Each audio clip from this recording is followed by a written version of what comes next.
Learning the skills to maintain expected behavior and follow school rules is part of education. All students learn social, emotional, and behavioral skills. Students with disabilities may get extra help in these areas of learning. Some have individualized behavior support plans.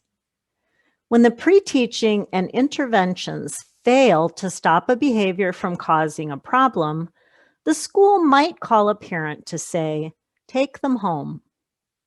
What happens next could depend on how well-informed parents are about the rights of students with disabilities. This video provides key information about what to do if your child is being sent home. First, let's talk about what exclusionary discipline means. If school staff remove a student from the place they are supposed to be during school because of their behavior, then it's exclusionary discipline. Out-of-school suspensions, expulsions, and in-school suspensions count. An in-school suspension might mean getting sent to the office, for example. Informal removals, like when the school calls parents to take a child home because of their behavior, is exclusionary discipline if the parents feel they have no choice.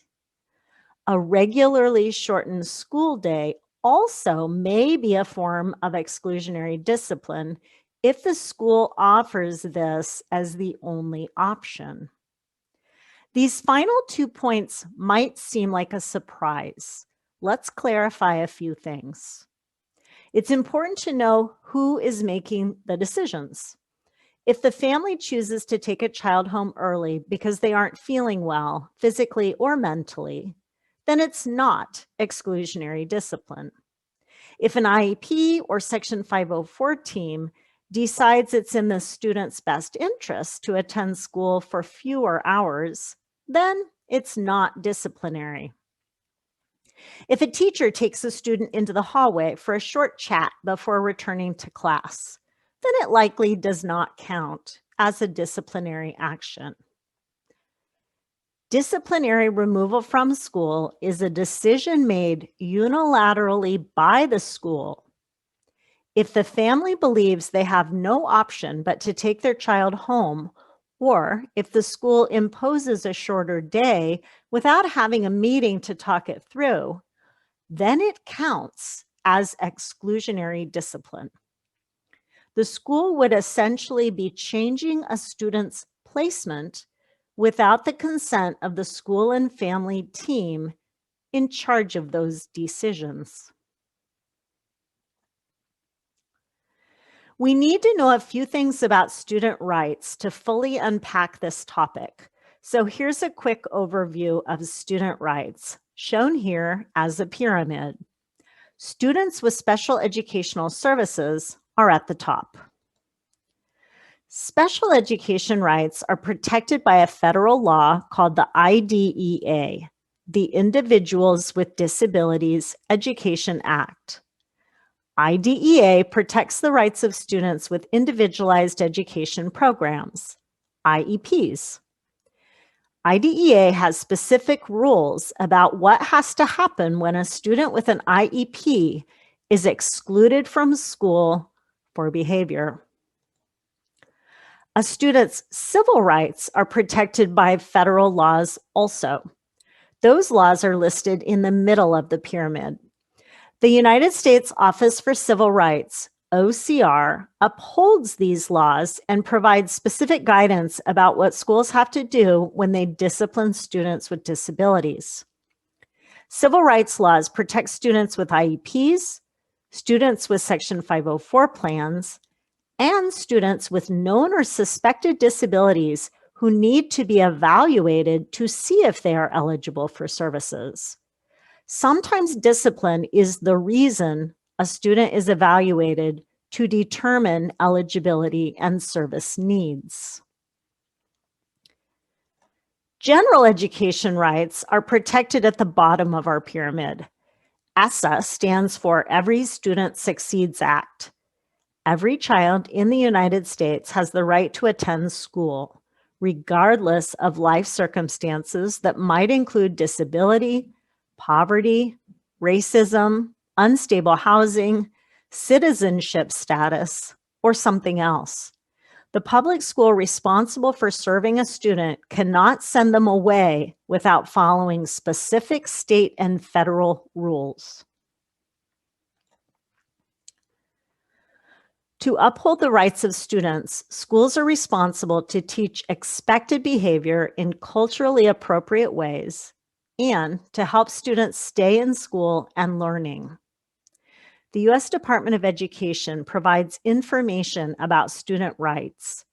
In July 2022, the department's Office for Civil Rights published a 41-page document describing the rules schools must follow when they discipline students with disabilities.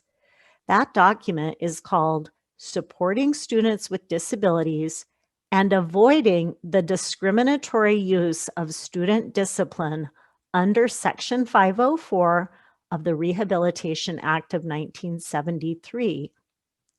The document includes information that students with disabilities and students who are Black, Indigenous, or people of color are disciplined at higher rates. BIPOC students with disabilities are the most impacted by discriminatory policies and practices. As part of their responsibility to support inclusion, schools may not exclude students in ways that discriminate.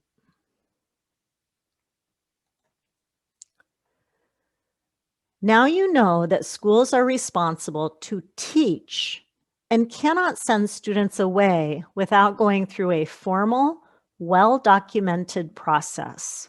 So, what is a parent supposed to do if the school calls and says to take the student home? The rest of this presentation provides some answers summarized on this slide. The first step is to ask whether the student is being suspended. Requesting paperwork and tracking missed time is critical to hold the school accountable. An important number in this process is 10. That's how many days a student with a disability can miss due to discipline before the school is responsible to host a specific meeting called manifestation determination. More about that in a moment. Communication is critical to improving outcomes when a student's behavior is interfering with school. Families can ask for regular information about a student's behavior, and schools can send data tracking sheets home to make sure everyone knows how things are going. Let's unpack these points. For a student to be sent home, the behavior must be severely disruptive or dangerous.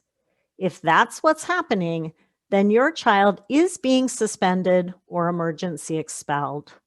Students must report suspensions and expulsions to the family and to the state. If the school calls and asks you to take your student home, step one is to ask, are they being suspended? You have the right to an answer that is a clear yes or no.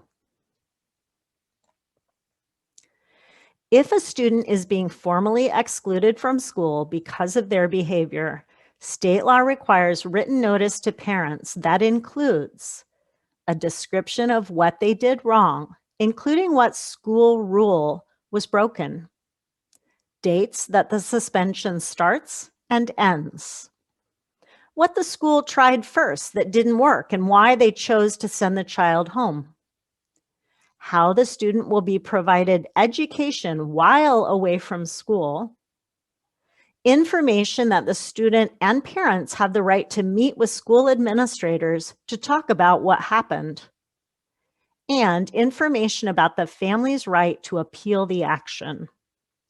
Note that all this information must be provided in a language and format that is accessible to the family. If the school says the student is not being formally suspended, then parents have choices. They can take the student home and call it a mental health day. Washington law requires schools to accept behavioral health reasons for students to be absent. On this slide are a few questions families may want to consider asking.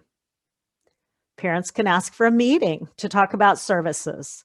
If the student doesn't have a Section 504 plan or an IEP, it might be time to request an evaluation to see about eligibility for services.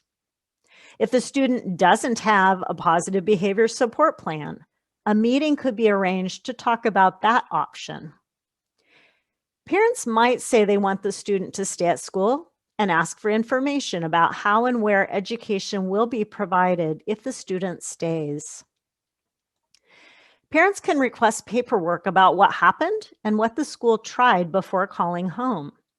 Be sure to ask how the school will record the absence if the student leaves school. Will it be excused, unexcused, or recorded as exclusionary discipline? If you decide to take your child home, you will need to sign them out. While you are doing that, you can make a note in the school's logbook that you are taking your child home because the school called and asked you to take them home because of their behavior. On your own device or notebook, make a note for yourself about the day and time and the hours of school that your child will miss. This information can be added to a tally that you keep of all the hours and days missed due to behavior. You will need this tally as you hold the school accountable for following rules about service delivery. The magic number when things need to happen is 10 days. Here are the long words that go with that 10-day rule. Manifestation determination. That's the formal name for a meeting where the school and family talk about what happened and decide whether the behavior was directly related to the student's disability. The school must hold a manifestation determination meeting for a student with a disability if they miss 10 days or more due to exclusionary discipline. A manifestation determination meeting includes discussion about whether an IEP, Section 504 plan, or behavior support plan is being followed appropriately, and whether it's got everything the student needs to successfully learn expected behaviors. If no, the team is responsible to make changes.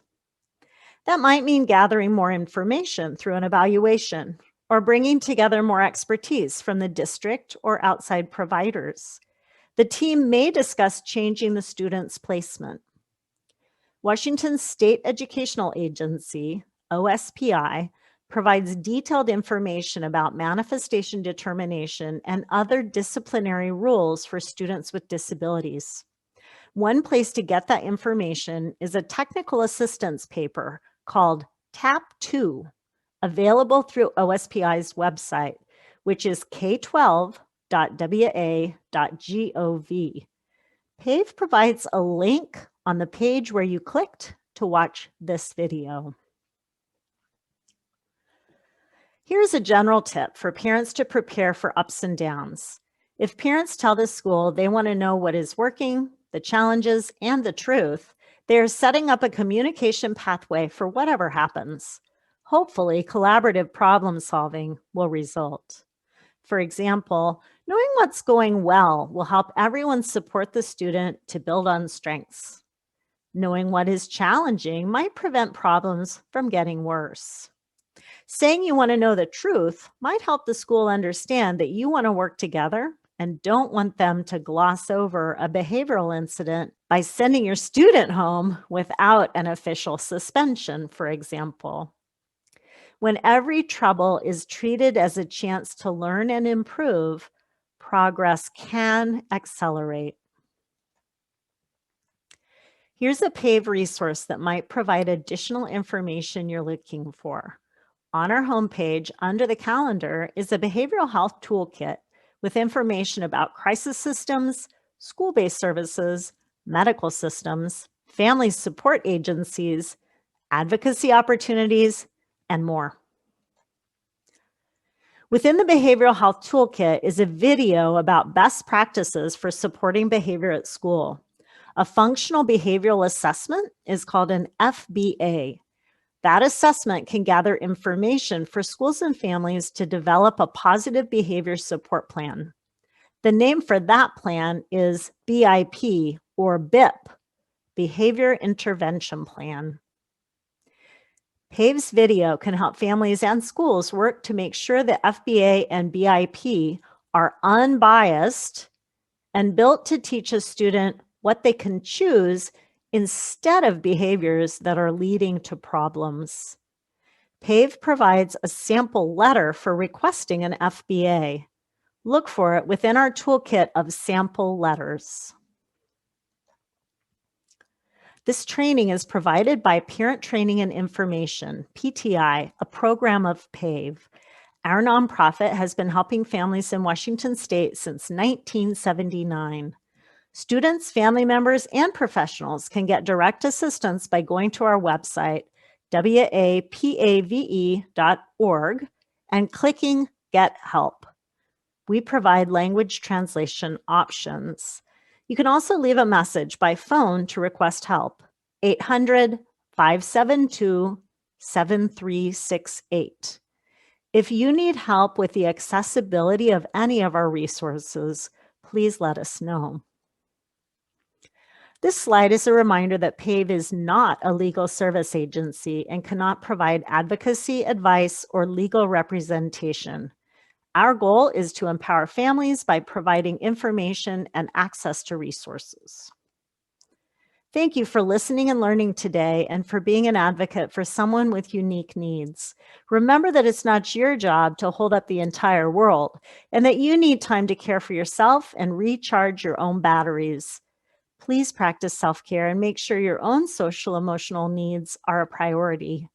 Pave is here to help at wapave.org.